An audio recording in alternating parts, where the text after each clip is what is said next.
अभी हम सब ऑब्जेक्टिव देखते हैं इलेक्ट्रोस्टैट्स का। क्या कर रहा है? पहला क्वेश्चन है when a body is charged its mass, किसी बॉडी पे चार्ज देते हैं तो मास क्या होता है? ऑप्शन है इंक्रीजेस, डिक्रीजेस, रिमेन सेम और मे इंक्रीज और डिक्रीज। मैं आपको समझा दूं, पहले किसी बॉडी पर चार्ज देते हैं, ए नहीं कहा है कि प्लस दिए कि माइनस दिए, लेकिन किसी बॉडी पर चार्ज देने पे क्या हो सकता है? मास बढ़ सकता है, घट सकता है, या बढ़ भी सकता है, घट भी सकता है। मैं आपको क्लियर कर दूं, अगर किसी बॉडी पे नेगेटिव चार्ज दोगे, मतलब कोई बॉडी नेगेटिवली चार्ज होगा, तो उस बॉडी पे मास क्या होता है? बढ़ता है। और अगर किसी बॉडी, कोई बॉडी पॉजिटिवली चार्ज होगा, तो उससे मास क्या होता है? घटता है। कैसे? सुनिएगा। मान लो कोई बॉडी है, ठीक है, इस बॉडी से रियली में होता क्या है? कोई बॉडी पॉजिटिव चार्ज हुआ है, इसका मतलब क्या? उस बॉडी से इलेक्ट्रॉन क्या हुआ? निकला। इलेक्ट्रॉन क्या हुआ? निकला हुआ। इलेक्ट्रॉन निकला है, इसका मास क्या हुआ? उस बॉडी पे कम गया। मींस कोई बॉडी अगर पॉजिटिवली चार्ज होगा तो उस पे से इलेक्ट्रॉन्स क्या माइग्रेट किया, मतलब मूव किया है, इसका मतलब मास क्या? उस पे कम गया है। लेकिन जिस बॉडी पे नेगेटिव गया है, उससे मास क्या होगा? बढ़ जाएगा। इसका मतलब क्या होगा? अगर कोई बॉडी पॉजिटिवली चार्ज होगा तो क्या होगा? उस पे मास घटेगा। कोई बॉडी अगर नेगेटिवली चार्ज होगा तो उससे मास क्या होगा? बढ़ जाएगा। लेकिन यहां पे कह रहा है कि नहीं, कोई बॉडी को चार्ज किया गया, ए नहीं कहा कि प्लस चार्ज है कि माइनस चार्ज, प्लस भी हो सकता है, माइनस भी हो सकता है, तो मास क्या बढ़ भी सकता है या फिर घट भी सकता है। In case of negative charge mass क्या होगा तुम्हारा? बढ़ जाएगा। But in case of positive charge mass क्या होगा? घट जाएगा। तो पहला सवाल है when a body charged, body पर चार्ज देते हैं, its mass increase, decrease, remain same और मे इंक्रीज और डिक्रीज, मींस बढ़ भी सकता है और घट भी सकता है। तो ऑप्शन क्या हो गया? डी आपका करेक्ट है। अभी कहता है when a body is positive charge then its mass, body को क्या किया? पॉजिटिव चार्ज कर दिया। तो अभी मैंने बोला कि किसी बॉडी पॉजिटिवली चार्ज हुआ है, इसका मतलब क्या? उस बॉडी से इलेक्ट्रॉन क्या किया है? माइग्रेट किया है, मूव किया है, इसका मतलब बॉडी का मास क्या होगा? घट जाएगा। तो इंक्रीजेस, डिक्रीजेस, रिमेन सेम और नन, तो क्या बोलेंगे? डिक्रीजेस। बोलो क्लियर है। अब कहता है when a body is negatively charged, body पर नेगेटिव चार्ज दिया तो इसका मास क्या होगा? बढ़ेगा, घटेगा, सेम की नन? बिल्कुल। अभी मैंने कहा किसी बॉडी को नेगेटिव चार्ज दोगे, इसका मतलब बॉडी क्या, उसका मास क्या होगा तुम्हारा? बढ़ जाएगा। बोलो क्लियर है। बिल्कुल। अब कहता है electric field at a point near an infinite thin charge conductor, पातर, बुआ क्या? पातर कंडक्टर, पातर शीट, पातर कंडक्टर के कारण किसी पॉइंट पे इलेक्ट्रिक फील्ड इंटेंसिटी का फॉर्मूला क्या होता है बच्चा? Sigma epsilon not, sigma by एप्सिलॉन not, sigma bye 2 epsilon naught, 1 by 2 epsilon sigma. तो क्या होता है? Sigma bye 2 epsilon naught. याद रखिएगा। फिर कहता है the dimension formula of 1 by 2 epsilon naught into a square is identical to that of, identical means क्या होता है? सेम टू सेम, हूबहू किसके बराबर होता है? ये रियली में क्या होता है बच्चा? इलेक्ट्रिक है ना, इलेक्ट्रिक एनर्जी डेंसिटी क्या होता है? ए है आपका इलेक्ट्रिक एनर्जी डेंसिटी होता है बच्चा। अब देखो इसमें पकड़ो कौन सा है? B square by 2 mu naught, 1 by 2 B square mu naught, पता नहीं क्या होता है? Mu naught square by 2 B और 1 बाय 2 बी और मी नॉट स्क्वायर। वो ए जो है मैग्नेटिक एनर्जी डेंसिटी है, क्या बच्चा? ए है इलेक्ट्रिक एनर्जी डेंसिटी और ये तुम्हारा क्या? Magnetic energy density. तो दोनों है क्या? एनर्जी डेंसिटी है। इसका मतलब डायमेंशन दोनों क्या होगा बच्चा? सेम होगा। ए है इलेक्ट्रिक एनर्जी डेंसिटी और ये तुम्हारा क्या? Magnetic energy density. तो दोनों क्या बच्चा? एनर्जी डेंसिटी ही तो है, इसलिए दोनों का डायमेंशन सेम होगा। ए ऑप्शन करेक्ट होगा। अब कहता है Coulomb force is, coulomb force कैसा होता है भाई? कहता सेंट्रल होता है, इलेक्ट्रिक फोर्स होता है, both A and B none. समझना है, कूलम फोर्स हमेशा सेंटर टू सेंटर लगता हुआ, एक बॉडी के सेंटर दूसरे बॉडी के सेंटर टू सेंटर लगता है। तो ये सेंट्रल फोर्स तो होगा हमारा, और संग संग इलेक्ट्रिक फोर्स भी तो है। बिल्कुल। तो क्या मारेंगे? Both A and B. तो ऑप्शन क्या होगा? सी होगा करेक्ट। अगला कह रहा है 1 coulomb charge is equal to dash dash dash ESU. एक कूलम चार्ज में कितना ईएसयू होता है? तो कौन नहीं जाना था जग में कभी कि एक कूलम चार्ज में 3 × 10 का पावर 9 ईएसयू होता है। बोलो क्लियर? बात समझे? इस बात को ध्यान रखिए और याद करिए, फटाफट नोट कर लीजिए इसको। देखिए बच्चा, अब क्वेश्चन नंबर 8 हम लोग देखते हैं। कह रहा है minimum number of capacitor of 2 microfarad each required to obtain capacitance of 5 microfarad. कह रहा है कि कम से कम कितना कैपेसिटर 2-2 माइक्रोफैराड का लगा देंगे ताकि हमें टोटल कैपेसिटेंस कितना मिल जाए, 5 माइक्रोफैराड मिल जाए। माने 2-2 माइक्रोफैराड का कैगो सर्किट में लगा देंगे ताकि इक्विवेलेंट कितना मिल जाए, 5 माइक्रोफैराड मिले। थोड़ा समझते हैं, देखिएगा, आओ सेट करते हैं। मेरे पास अवेलेबल क्या हुआ, 2-2 माइक्रोफैराड का। तो मान लीजिए 1-2 माइक्रोफैराड का हमने लिया ऐसा, एक ऐसा भाव, एक कितना बचा, 2-2 माइक्रोफैराड का। दोनों कैसा लिया भाव, सीरीज में, दोनों सीरीज में ले लिया हमने। अब दोनों का इक्विवेलेंट कितना होना मांगता है, 1 माइक्रोफैराड। हुआ कि नहीं हुआ, 2-2 का सीरीज कितना होगा तुम्हारा, 1 होगा। अब देखो हमें चाहिए 5 और 1 आ चुका है, तो हमें 4 और अगर रहेगा तो 4 अगर 1 में ऐड कर दो तो बन जाएगा 5। तो दिमाग लगाओ, सेट करो। मान लो पैरेलल में हमने एक और लगा दिया 2 माइक्रोफैराड का, ठीक है, और इसके पैरेलल हमने एक और लगा दिया कितना, 2 माइक्रोफैराड का। देख रहा सा, दो आपस में पैरेलल तो कितना हो जाएगा, 4। ये दोनों का 4 और ये दोनों मिल कितना, 1 है, और 4 और 1 आपस में क्या हुआ, पैरेलल में, इसका 4 1 5 हो जाएगा, है ना। यानी कितने लगे, 1 2 3 4, यानी 4 कैपेसिटर हमें लगाना पड़ेगा।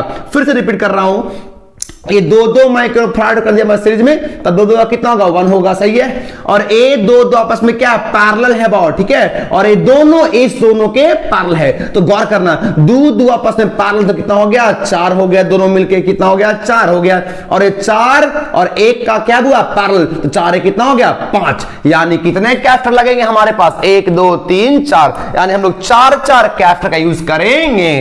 तो हमारा ऑप्शन कौन सा होगा, वो ए होगा मेरा करेक्ट, बोलो सही है। उसके बाद देखिए, करा which of the following is constant for an isolated conductor. Isolated means क्या होता है, अकेला। कोई अकेला कंडक्टर के लिए कौन सा चीज होगा जो कांस्टेंट होगा बुआ, तो करा टोटल चार्ज का स्क्वायर है पोटेंशियल, टोटल चार्ज है potential, total charge by potential का स्क्वायर। तो सुन जरा ध्यान से बच्चा, हम लोग पढ़े हैं, क्या पढ़े बच्चा, C बराबर क्या होता है हमारा, C बराबर क्या होता है, Q बाई V, और कैपेसिटेंस का एक कांस्टेंट टर्म है, यानी चार्ज बटा पोटेंशियल क्या होता है, कांस्टेंट टर्म। मतलब क्या होगा, टोटल चार्ज बाई पोटेंशियल।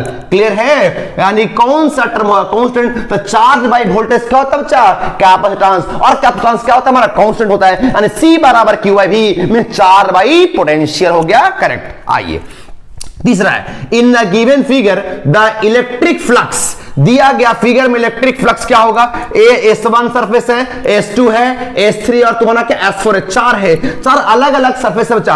अब देखो सब में charge Q Q Q Q, सब में चार्ज क्या बच्चा, Q Q ही चार्ज है। लेकिन अब समझना है, सब में चार्ज Q है तो फ्लक्स तो मेरे ख्याल से क्या होता है कि फाई बराबर 1 बाई एप्सिलॉन नॉट इनटू अंदर का टोटल चार्ज। तो अंदर में सब में क्या Q, तो 1 बाई एप्सिलॉन टू Q होगा ना। यानी सर सब में चार्ज सेम है, यानी फ्लक्स सब में क्या होना चाहिए, सेम। तो ऑप्शन पर क्या कर रहा है, will be largest through S1, S1 में ज्यादा करा, ना ना ना, सब में चार्ज Q है, सब में फ्लक्स क्या होगा बुआ, Q बाई एप्सिलॉन। पढ़ा है ना गौसला में कि फाइया बराबर क्या होता है, फाई बराबर 1 बाई एप्सिलॉन नॉट इनटू अंदर का टोटल चार्ज। तो सब में charge Q Q Q Q, तो फ्लक्स सब में क्या होगा, सेम होगा। अब सेकंड कर रहा है, will be smallest S2 S2 में काम कर रहा है। फिर कर रहा है, will be same in all figure. अच्छा सब फिगर में सेम, हाँ हाँ सब फिगर में क्या सेम, C क्या होगा करेक्ट होगा। सब में फ्लक्स क्या होगा, वो सेम होगा, तो चार्ज सेम है। तो 5 क्या होगा,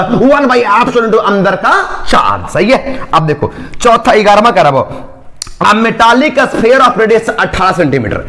कोई स्फीयर है, कोई गोला है बच्चा जिसका रेडियस कितना बच्चा, 18 सेंटीमीटर है, ठीक है। अच्छा जी, है ना। हैज बीन गिवन चार्ज, और दिया गया चार्ज तुम्हारा कौन है, Q बराबर 5 गुना 10 के माइनस 6 कूलम का चार्ज है। The energy of a charge conductor is, the energy of charge conductor, इस कंडक्टर में एनर्जी कितना होगा। तो हम सब पढ़े लिखे इंसान, आप जानते हो कि U बराबर दो फॉर्मूला, 1/2 CV स्क्वायर और एक होता है Q स्क्वायर बाई 2c। अब दिमाग लगा बच्चा, हमें चार्ज दे रखा है क्वेश्चन में और रेडियस दे रखा स्फीयर का, पोटेंशियल के बारे में कोई चर्चा किया ही नहीं है, तो इससे कोई यूज हम लोग नहीं करेंगे। क्या इस्तेमाल करेंगे बच्चा, u बराबर q square by 2c। Charge पता बट कैपेसिटेंस पता नहीं है, तो हम c निकाल सकते हैं। कोई भी आइसोलेटेड स्फीयर का कैपेसिटी का फॉर्मूला क्या होता है, c बराबर 4 pi epsilon not into r। बोलो होता है क्या होता है, और 4 पाई एप्सिलॉन करो कितना होगा, 1/9 गुना 10 के पावर 9। अरे बाबूआ 1/4 पाई एप्सिलॉन का वैल्यू होता है 9 गुना 10 का 9, तो उल्टा करोगे तब ना होगा 4 पाई एप्सिलॉन बुआ, तो 1/9 गुना 10 का 9 हो गया। और रेडियस कितना 18 सेंटीमीटर, 18 गुना सेंटीमीटर को मीटर में किया 2 हो गया, 9 to 18, 9 दोनों का 18 हो गया। यानी आपका कैपेसिटेंस कितना हो गया, 2 गुना ऊपर गया 9, 10 के माइनस 11। कैपेसिटेंस कितना हो गया बुआ, c बराबर 2 गुना 10 के माइनस क्या 11। ठीक है, अभी c निकल गया हमारा, एनर्जी निकाल लो, तो हमारा क्या हो गया, c बराबर 2 गुना 10 के माइनस 11 आ गया बुआ, इतना क्या माइक्रो फराड। बोलो सही है। हमें निकालना क्या, एनर्जी, तो u बराबर q स्क्वायर, q हमारा क्या है 5 इंटू 10 का माइनस 6 का स्क्वायर अपॉन 2c, और c क्या लाए हो 2 गुना 10 के माइनस क्या 11। बोलो सही है बच्चा, बिल्कुल ये हो गया मेरा क्या कैपेसिटेंस। बोलो सही है। अरे हाँ ना तो बोलो, अरे हाँ ना तो बोलो, है ना, क्लियर है। ये माइक्रो फराड नहीं होगा, फराड होगा। क्यों हुआ फराड होगा, क्योंकि हमारे पास क्या क्या है, रेडियस क्या है, एसआई में सब लिया तो क्या मिलेगा आंसर, फराड मिलेगा ना बुआ। अरे चूंकि हम लोग रेडियस क्या सेंटीमीटर को मीटर में कर दिया, यानी एसआई में क्या, तो भी हमारा क्या फराड में ही आएगा, वो क्या आएगा फराड में। क्लियर है। अब देखो ध्यान से ऐसा, अभी देखो गुना कर 525 इंटू 10 का माइनस क्या हो गया 12 हो गया बच्चा, और 2 2 जा क्या हो गया 4 हो गया, 10 के माइनस क्या होगा 11। सही है। अब देखो जरा ऊपर ले जाओगे तो फाइनल जो आंसर आ कितना 25/4 गुना 10 के पावर क्या माइनस 1 होगा। बोलो होगा ना, यानी कि मोटा मोटी क्या बोलोगे 25/4 गुना 10। अब गुना भागा कर लो कितना होगा, 5 दुना का 10, 5 पचे 25 माने 5/8, 5/8। सही है। हमारा फाइनल जो हो रहा क्या रहा है 5/8, मतलब भागा हमारा कितना होगा वो 0.6 और समथिंग समथिंग 0.6 समथिंग आएगा। देखो तो कहीं ऑप्शन में है क्या 0.6, हाँ जी हाँ 0.6 कौन सा बी में है, कौन सा बी 0.62 करके आएगा, है ना। 8 6 का 48 है, ठीक है, 2 बचेगा, 8 दूना का 16 2 है, 0.62 करके आएगा। ठीक है, तो मान के चलना क्या 0.6 मान के हमें चलना है। बोलो सही बच्चा। चलिए देखिएगा, अब ये हो गया हमारे पास। अभी समझते हैं ऑप्शन क्या 0.6 हो गया। सही है, मैं लिखा देख लिए, मैं कैसा किया, मैं फिर से यहां पे लिख दे रहा हूं बच्चा, u बराबर q स्क्वायर बाई 2c था बच्चा। चार्ज क्या था 5 गुना 10 के पावर क्या माइनस, आप देख सकते हो चार्ज की वैल्यू क्या था बच्चा -6 का स्क्वायर कर लेना है, अपॉन कैपेसिटेंस लाया था 2 गुना 10 के पावर माइनस क्या बच्चा 11, और c बराबर कैसे लाना 4 पाई एप्सिलॉन r लाया था, यानी 1/9 इंटू 10 का अपॉन क्या 9 10 का पावर 9, और r क्या दे रखा 18 सेंटीमीटर, मीटर में किया 10 के पावर क्या -2, गुना भागा करोगे तो 2 गुना 10 के माइनस 11 फराड आएगा। ठीक है, अब यहां रखा था हमने ये क्या 0.6 के लमसम में आपको आएगा। क्लियर है, ये क्या हो गया 0.6। बोलो सही है बच्चा।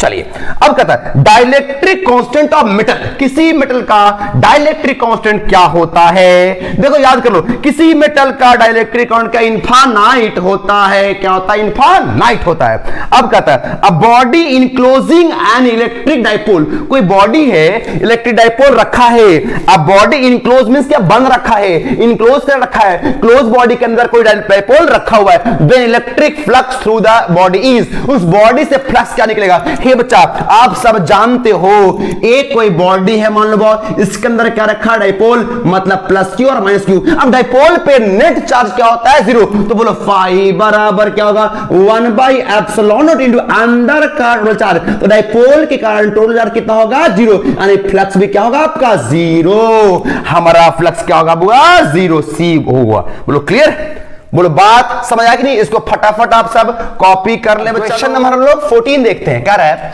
Potential gradient is equal to, एक रिलेशन जान लो पोटेंशियल ग्रेडियंट होता क्या है। देखो बच्चा, एक रिलेशन होता है इलेक्ट्रिक फील्ड और इलेक्ट्रिक पोटेंशियल के बीच का रिश्ता होता है E बराबर माइनस dV बटा dx, या इसके स्थान पे dV बटा dy या dV बटा आपका dz हो सकता है। सब एक ही बात है बुआ, या माइनस dV बटा dr, सब एक ही बात है। तो dV बटा dx को, dV बटा dy को, dV बटा dz को हम सब क्या कहते हैं बच्चा? पोटेंशियल ग्रेडियंट कहते हैं। तो हमारा रिलेशन कौन सा होगा? dV बटा dx कौन सा है भाइयों? A है। A हमारा क्या हो गया? करेक्ट हो गया। बोलो सही है बच्चा, A हो गया इलेक्ट्रिक पोटेंशियल ग्रेडियंट, ठीक है ना। ये बुआ मैंने अभी लिखा E बराबर माइनस dV बटा dr होता है या dx होता है, तो dV बटा dx को हम क्या कहते हैं? पोटेंशियल ग्रेडियंट कहते हैं। अब कहता है relation between electric field and electric potential is, electric field और इलेक्ट्रिक पोटेंशियल के बीच में क्या रिश्ता होता है? अभी भी लिखा था E बराबर माइनस dV बटा dx, याद रखिएगा, है ना। अब कहता है The stored energy of capacitor, है ना, चार्ज टू 100 वोल्ट, 100 वोल्ट से किसी कैपेसिटर को चार्ज किया है और उसमें एनर्जी कितना? Is 1 joule. किसी कैपेसिटर को 100 वोल्ट से चार्ज किया है तो उसमें 1 जूल का एनर्जी आया है। तो कह रहा बताओ भाई कैपेसिटेंस ऑफ कैपेसिटर, उस कैपेसिटर का कैपेसिटेंस क्या होगा? ठीक है, तो बताओ मुझे, दे रखा एनर्जी और वोल्टेज दे रखा है, तो हम जानते हैं U एनर्जी और क्या होता है? Half CV square. कौन नहीं जानता है? तो C बराबर क्या? 2U upon V square. बोलो होता है, तो 2 है। U एनर्जी, एनर्जी कितना? 1 जूल है बबुआ, और पोटेंशियल कितना? 100 वोल्ट, माने 100 का स्क्वायर, माने 2 गुना नीचे होगा कितना? ऊपर जाएगा 10 के पावर क्या? -4। अरे 100 का स्क्वायर मींस क्या? 10 के पावर क्या बुआ? 4, और ऊपर जाएगा तो -4, यानी 2 गुना 10 के पावर क्या? -4 होगा। है ऑप्शन क्या? हाँ है, ये है 2 गुना 10 के -4 फराड, सही है। अच्छा, अब कहता है when dielectric is placed into the gap of parallel plate capacitor, है ना, द कैपेसिटेंस ऑफ कैपेसिटर, वो कह रहा पैरेलल प्लेट कैपेसिटर के जो गैप होते हैं, स्पेस होता है, उसमें को डाइलेक्ट्रिक भर देंगे, डाइलेक्ट्रिक डाल देंगे, तो डाइलेक्ट्रिक डालने पे क्या होता है? उसका कैपेसिटेंस क्या होता है? बढ़ता है। क्या होता है? बढ़ता है। तो क्या बढ़ता ऑप्शन है? डिक्रीजेस, हाँ इंक्रीज है, बढ़ेगा। जब भी कोई पैरेलल प्लेट कैपेसिटर के गैप में कोई डाइलेक्ट्रिक भरेंगे, डालेंगे, तो उसका कैपेसिटेंस क्या होता है? वो बढ़ता है। क्या होता है? वो बढ़ता, सही है। अब कहता है what is the net charge on charge capacitor? बुआ कह रहा है कोई चार्ज कैपेसिटर है, उस पे नेट चार्ज कितना होता है बुआ? कैपेसिटर पे इस वाले प्लेट पर प्लस होता है, दूसरे वाले पे क्या होता है? उतना है बुआ माइनस। तो नेट चार्ज, टोटल चार्ज कितना हो गया? प्लस क्यू और माइनस क्यू, नेट चार्ज कितना उसमें हो गया? 0। किसी भी चार्ज कैपेसिटर पे नेट चार्ज क्या होता है बच्चा? 0 होता है। अब कहता है when an electric dipole is kept in uniform electric field, then, किसी डाइपोल को यूनिफॉर्म इलेक्ट्रिक फील्ड में रखते हो तो क्या होता है? सुनो ध्यान से पहले। हे बच्चा, किसी डाइपोल को यूनिफॉर्म इलेक्ट्रिक फील्ड में रखने पे टॉर्क आपका लगता है। देखो यूनिफॉर्म में रखो या फिर नॉन यूनिफॉर्म, टॉर्क तो लगना ही लगना है, लेकिन यूनिफॉर्म इलेक्ट्रिक फील्ड में टॉर्क लगता है, बट नेट फोर्स क्या होता है? 0। उस डाइपोल पे नेट फोर्स क्या होता है? 0। कहां? यूनिफॉर्म इलेक्ट्रिक फील्ड में टॉर्क तो लगेगा, बट नेट फोर्स क्या होता है? 0 होता है। बट उसी प्रकार से नॉन यूनिफॉर्म इलेक्ट्रिक फील्ड में अगर डाइपोल को रखोगे तो टॉर्क तो लगना है, टॉर्क होगा, बट टॉर्क भी होगा और फोर्स भी होगा, नेट फोर्स भी लगेगा और टॉर्क भी लगेगा। तो याद रखिएगा यूनिफॉर्म इलेक्ट्रिक फील्ड में टॉर्क सिर्फ लगेगा, फोर्स नहीं लगेगा। नॉन यूनिफॉर्म में टॉर्क भी लगेगा और फोर्स भी लगेगा। तो ऑप्शन देखते हैं, when electric dipole is kept in uniform electric field the tau is equal to 0। ना गड़बड़ है, टॉर्क लगेगा। तो tau is not equal to 0, मतलब टॉर्क 0 नहीं होगा, मतलब कुछ होगा, ठीक है। If net is not equal to 0, मतलब फोर्स भी लगेगा, नहीं है, संभव ही नहीं है। ए भी ऑप्शन क्या गलत। Torque is not equal to 0, मतलब torque not equal to 0 means क्या हो गया? टॉर्क कुछ ना कुछ लगेगा। फिर कहता है if net is equal to 0, मतलब फोर्स जीरो होगा। हाँ ई सही है कि टॉर्क नहीं जीरो होगा, मैं टॉर्क लगेगा लेकिन नेट फोर्स क्या होगा, जीरो होगा। सही है बच्चा। चलिए अब कहते हैं when an electric dipole is kept in non uniform electric field, non uniform में रखेंगे तो टॉर्क भी होगा और फोर्स भी होगा। ढूंढ लो भैया कि टॉर्क इधर में क्या टॉर्क जीरो, तो गलत है। Torque not equal to zero सही है, लेकिन F net is not equal to zero ये भी सही है। मैं टॉर्क भी लगेगा फोर्स भी लगेगा, इसका मतलब समझ आप लोग क्या बोल रहे हैं, इसका मतलब torque is not equal to zero, इसका मतलब टॉर्क जीरो नहीं होगा, कुछ ना कुछ होगा। एफ नेट माने नेट फोर्स जीरो नहीं होगा, माने कुछ ना कुछ होगा। ये तो सही लग रहा है कि टॉर्क भी लगेगा और फोर्स भी लगेगा। बोलो बात आप लोग समझे क्या बच्चा। चलिए इसको फटाफट आप सब कॉपी करेंगे। अभी हम सब क्वेश्चन 21 समझते हैं। क्या रहा है 64 identical drop each charged by a potential of 10 volt। क्या कर रहा है वो 64 identical drop 64 गो एक ही प्रकार का ड्रॉप है जिसको चार्ज कितना किया गया, वो 10 वोल्ट से चार्ज किया गया है ना।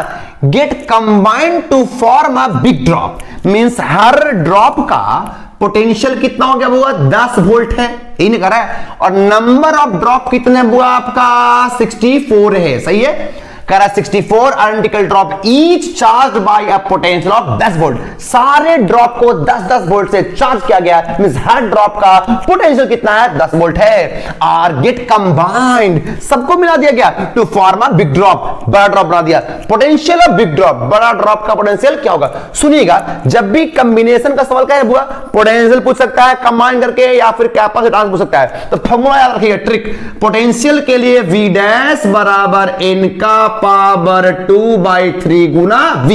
V डैश नया ड्रॉप का पोटेंशियल, बड़ा ड्रॉप पोटेंशियल, और V जो है छोटा वाला ड्रॉप का पोटेंशियल है, और n क्या नंबर ऑफ ड्रॉप्स है। और इसी में कभी कभी कैपेसिटेंस पूछ देगा तो C डैश बराबर n का पावर 1/3 गुना C।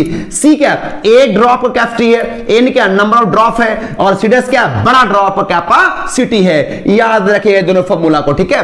तो कह रहा भैया बड़ा ड्रॉप का पोटेंशियल निकाल, तो बोल V डैश बराबर क्या होगा n के स्थान पे 64 पावर 2/3 और गुना वोल्टेज क्या 10 है। तब मेरा बच्चा बताओगे 64 को आप क्या लिख सकते हो, बताओ 4 का पावर 3 लिख सकते हो क्या, अपॉन इंटू 2/3 गुना 10।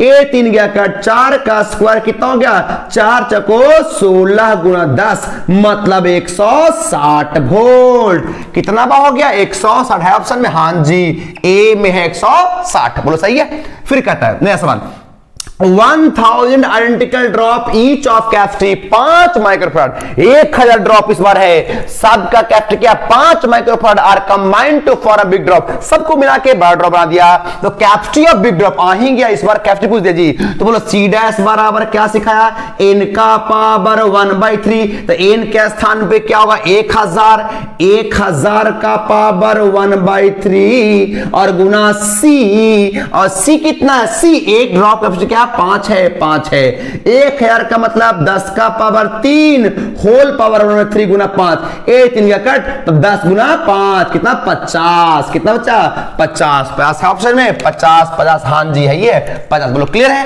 तो इस तरह का सवाल को हम लोग ऐसे बनाने हैं, ठीक। चलिए अभी कहता है 23 इक्विवेलेंट कैपेसिटेंस दिया गया, फिर का इक्विवेलेंट कैपेसिटेंस निकालना है। देखो मन ही मन देखो, ए मेरे ख्याल से फिगर को ध्यान से देखिए बुआ, ई 1 माइक्रोफैराड को लगता बाईपास किया हुआ, नहीं बाईपास किया हुआ है मतलब ए वायरिंग इसे तार से क्या किया बुआ बाईपास कर दिया, ए वाला साइड में काम नहीं करेगा, खत्म हो गया, ठीक है। अब 2 और 2 आपस में क्या बचा सीरीज में, तो 2 का कितना होगा 1, समझते हो ना। आइडेंटिकल कैपेसिटर अगर सीरीज में लगा होता है तो फॉर्मूला क्या होता है वो C/N। C कितना है 2 है, और नंबर ऑफ संख्या कितना हुआ 1 1 2 2/2 कितना हो गया 1 हो गया। क्लियर है। तो ए 2 का 1 हो गया, और पूरा कितना हो गया 1, और ए वाला 1 के साथ आपस में क्या हुआ पैरेलल, तो 1 और 1 कितना हो गया 2 हो गया। तो ऑप्शन क्या चाहिए 2 माइक्रोफैराड। बोलो क्लियर है। अरे नहीं समझे क्या, अरे तो बाईपास से खत्म हो गया, 2 आपस में क्या सीरीज में हुआ तो डायरेक्ट लगा सकते हो सीरीज का फॉर्मूला आप C1 गुना से 2 बट्टा है ना, याद है आप लोग को ऐसे, तो 2 गुना 2 बट्टा 2 प्लस 2 4/4 ऐसे भी बना रहा है और वैसे भी बना रहा है, ठीक है। 1 इसका और 1 इसका आपस में क्या पैरेलल कितना होगा 2, सही है। अब कहता है इलेक्ट्रिक पोटेंशियल ऑफ R3। अच्छा अर्थ का इलेक्ट्रिक पोटेंशियल क्या होता है? जीरो। अर्थ का पोटेंशियल क्या माना गया? जीरो होता है, माना गया जीरो होता है। अर्थ का इलेक्ट्रिक पोटेंशियल क्या हुआ? जीरो। हमको पता है जितना भी अर्थिंग वर्थिंग करते हैं सर्किट में कहां? पृथ्वी के अंदर करते हैं। कहते हैं electrical permittivity of free space. कहता है फ्री स्पेस का इलेक्ट्रिकल परमिटिविटी क्या होता है? मतलब क्या?